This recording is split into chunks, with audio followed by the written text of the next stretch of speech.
day to the camp. What? What is your status for the day, darling?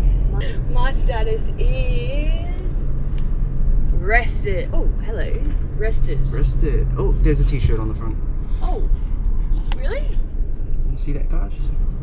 Oh, Yep, that's a t-shirt. TK's t-shirt. That is my t-shirt. We've had... Oh, she sucks. We always have shit hanging off our van. Usually it's undies. Alright guys, we are going for a swim. Bye.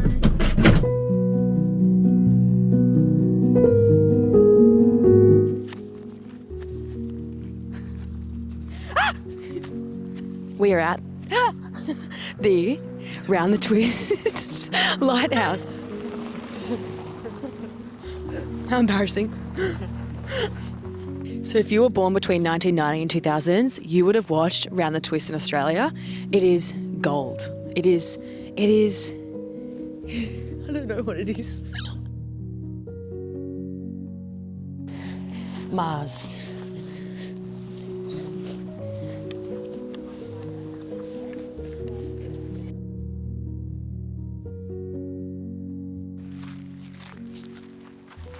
We're here.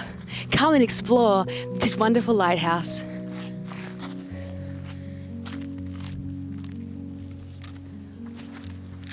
Whoa. Wow.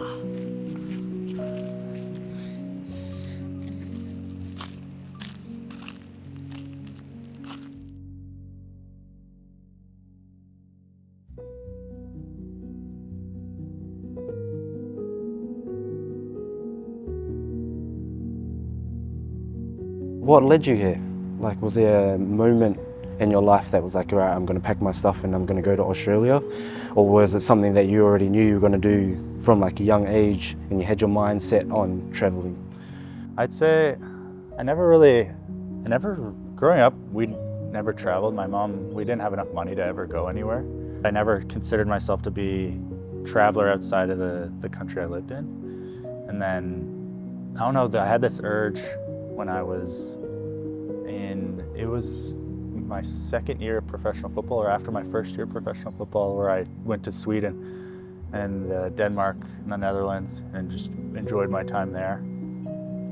But then for this time, I knew my best friend was here, and so I thought it would be a great way to come visit her. And from her unbiased opinion of Australia, that I'd be able to like learn and almost soul search while I'm here, because football is slowly not becoming a part of my life. So yeah. So was it a big part of your life? Yeah, it was huge. I dedicated my whole life to football, really. To training, to practicing, to getting to understand the ins and outs of all the rules and understand the schemes. And I was trying to perform at the highest level, trying to be the best version of myself on the field. Yeah, which kind of led to like me putting other things on the back burner too, like mental health being the biggest one.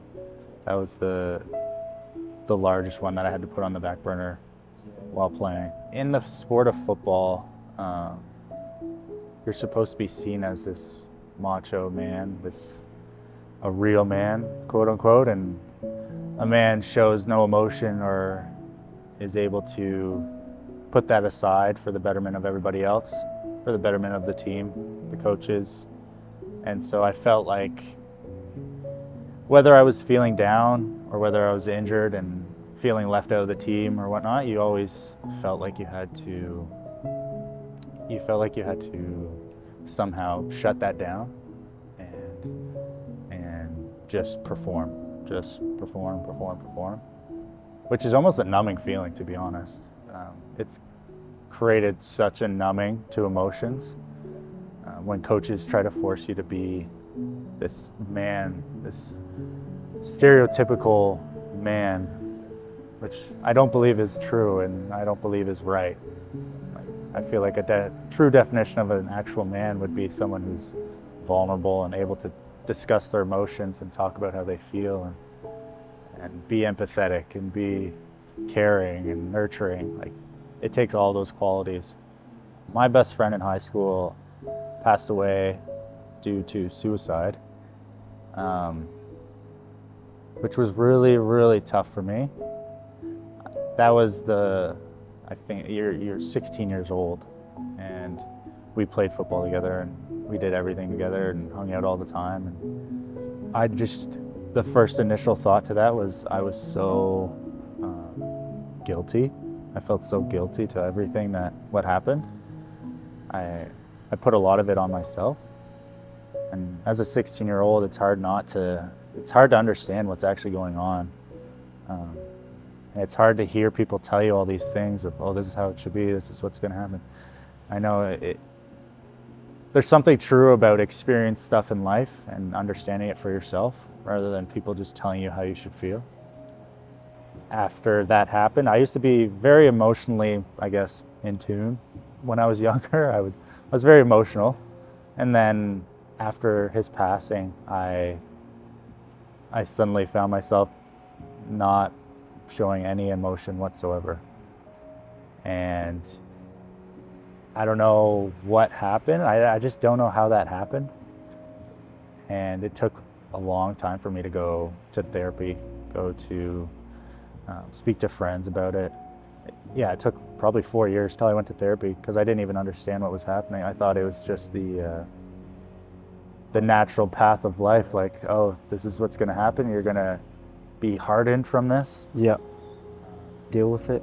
And you're going to deal with it. And I kind of thought, and during those 4 years of learning that's when I was playing football as well. And so I was kind of getting used to that feeling of being numb and hardened and being that man, quote unquote. And I realized just after, I think, my 3rd year of university that this is not how I'm supposed to be. This isn't me. I was lacking some sort of understanding of my emotion, and I think I was putting it to the side.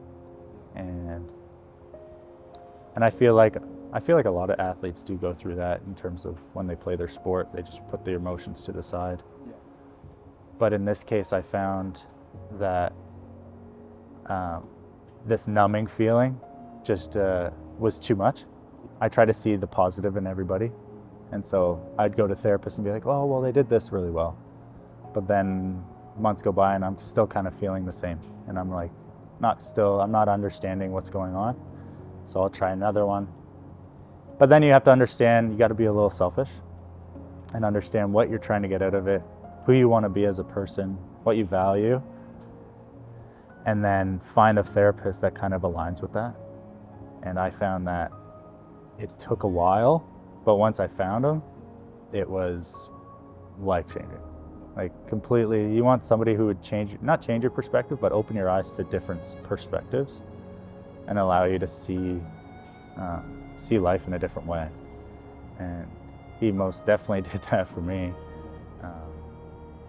Because without that, I think I would have been this numb human trying to be someone I'm not for the longest time. And I just don't see that as a proper way of living. Yeah. I think you need to live who you want to be. 100%. And that speaks volumes. I think, especially in today's society, males in particular don't talk enough. Yeah. You know, we don't talk enough to each other. We don't talk enough in general. And when I do reach out to people, when we're finally able to have these conversations and people can express how they feel, it's through understanding that, I feel like for me personally, it's through hearing people's stories about them opening up, that it opens doors for other people when they listen to talks like this. A lot of times people don't validate your feelings. Yeah, yeah.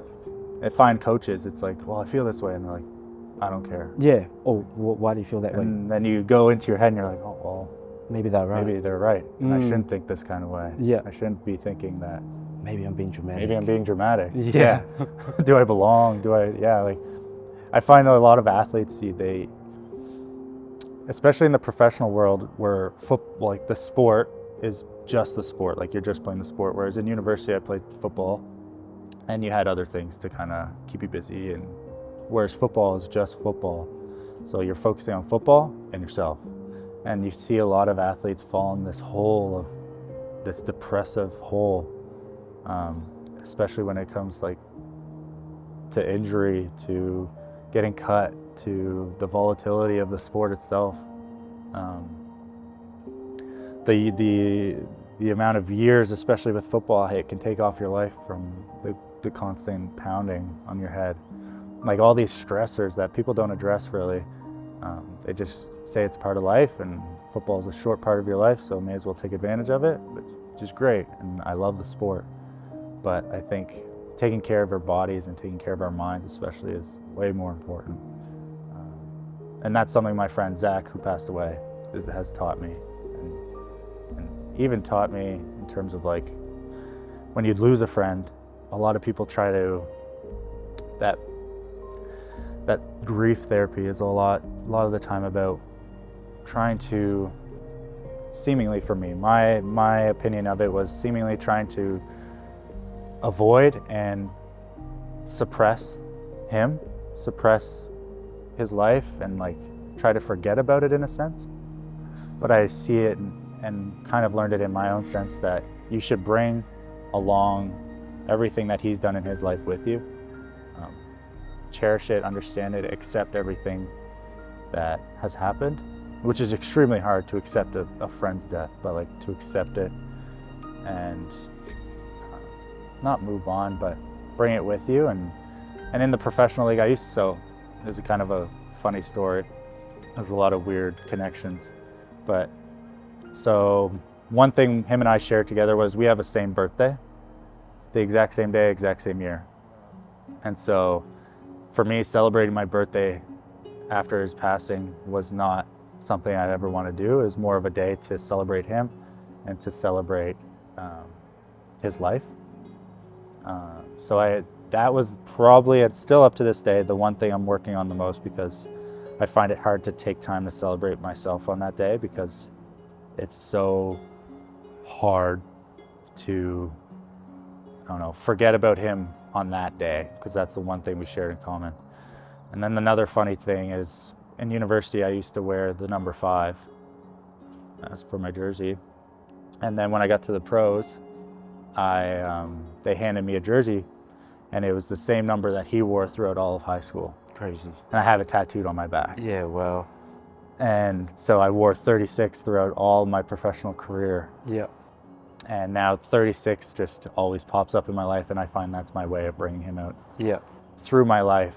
Yeah. And allowing me to show him what I'm doing and bring him along for that journey too. Yeah. Which is nice, because I know a lot of people find it difficult with the passing of a friend and how to handle that. And it's not about trying to forget and trying to suppress your thoughts about them. It's about what did they bring to this world, and how can I give that to other people? Trying to find the positive within it, kind of thing. What's your biggest piece of advice for someone who doesn't feel like they have someone to talk to, or may feel scared to reach out to someone, or may have lost someone close in their life and they haven't spoken to someone? What would be your piece of advice to them? I'd have to say, that as much as it's hard to do and hard to feel, but you're not alone. You're really not alone in this. There is somebody out there who cares, who wants to listen to, who like actually genuinely wants you to be okay, and genuinely really wants to listen to what you have to say. It's hard to figure out those and find those people. And it just starts with one conversation. Finding somebody you're able to open up with, and just being like, hey man, or hey mom, hey teacher, hey coach, like, listen, I'm not feeling well. I'm going through this depressive state, or I just lost a friend, and I'm just looking to talk to somebody about it. Something simple as that could go a long way. I know people who have reached out to me about that, because I've been an extremely huge advocate for mental health and suicide. it's literally just a good conversation. I'm not trying to teach or help, or we're just talking about our experience. And I think hearing from other people's experiences help your own. It's hard to deal with things on your own. And I think if you can find a way to reach out to people, whether that's in person, online, looking at videos, just understanding somebody else's experience too, and also understanding that their experience is not going to be the same as yours. So take your time, be patient, have grace with yourself. You're an amazing human, so you need to take your time and figure out how you work as a human being too. So yeah. Amazing. Amazing. Thanks, man. I Thank you. appreciate it. Thank you for your time. Of course. Thank you for the words, and I'm proud of you. Thank you. Good on you. I hope everything works out for you, man. Like, I hope you enjoy this journey that you're on. Yeah. Take it one day at a time. I will. Yeah, I think it'll be fun. Yeah, and just enjoy it. A lot of fun. Enjoy it. Yeah, I'm trying to just go with the flow. Yeah. Yeah. That's the best thing you can do. Live one day at a time. Yeah.